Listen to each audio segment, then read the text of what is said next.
जय जगन्नाथ सांग माने आज मु आपण मानक पई गोटे सुंदर कहानी नहीं कि आसी कहानीटी हूँ पांचटी बेंग गोटे जंगल देकी जाउथिले आ जीवा समय रास्तार गोटे जगह बड़ गातटे पड़ा आ जी गातरे तीनोटी बेंग ता भितर पड़गले जो तीनोटी बेंग पड़गले बाकी दुईटी बेंग बंचीगले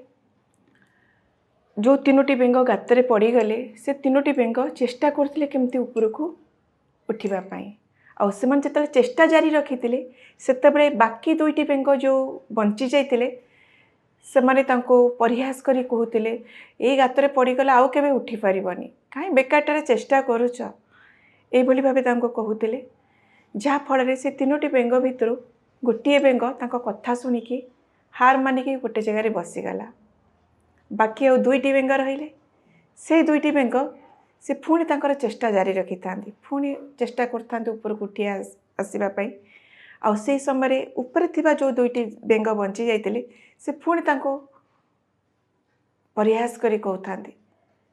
बेकार बेकार वृथा परिश्रम करुच कदापि ता भितर उठिकी आसीपारबनी कहीं बेकार परिश्रम करुच तांको कथा शुणी से दुईटी बेंग भितर गोटे बेंग से भाविला सतरे बेकारटारे वृथारे परिश्रम करुच्ची केबे भी उपरक उठिकी जाई परिबिनी ना यह भाविकी से भी कौन कला ता मन भांगीगला से भी गोटे साइड होकी बसीगला बाकी रहा आ गोटे बेंग से किंतु तार प्रचेष्टा जारी रखी थाए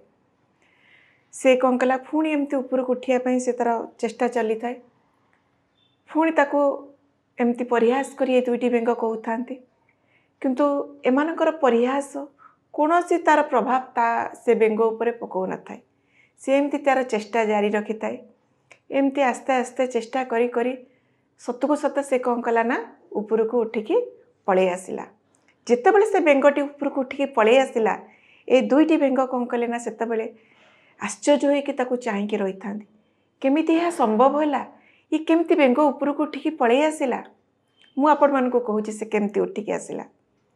से एइथिपाई उठिकी आसला कारण से बेंगटी काला थिला से जितेबले ए दुईटी बेंग जो दुईटी बेंग ऊपर तांको परिहास करतांती ये जहाँ कहूथांती तार कौनसी प्रभाव से बेंग उपरे पड़ू न थाए कहीं ना से काला थिला सेमानक कथा से ताको सुना जाउ नथिला एग्जैक्टली आमको ये स्टोरी रू एतिकी कथा शिक्षा मिलला जे बेले बेले आमे कौनसी काम करिबा बेले एमती बहुत आम यात्रा रे प्रतिबंधक आसे बहुत लोग बहुत कथा कहते बहुत लोग आमको कौन सी काम अटकई अपोज करते काम करने आउ किछि लोग आड़ू साड़ू कथा कहती से समय आमको ए बेंग भरिया काला हवाक पड़ो काला मीन्स सतरे आमे काला ही जीवानी आमे शुणुचे बट से कथा को आमे माने इग्नोर करवा शिखा दरकार कथाटा शुणिकी न शुणला भाया बिहेव करवा दरकार आम लक्ष्य पथरे जेपर्यंत आम न पहुँचीचे जी जिते जहाँ कहले भी आम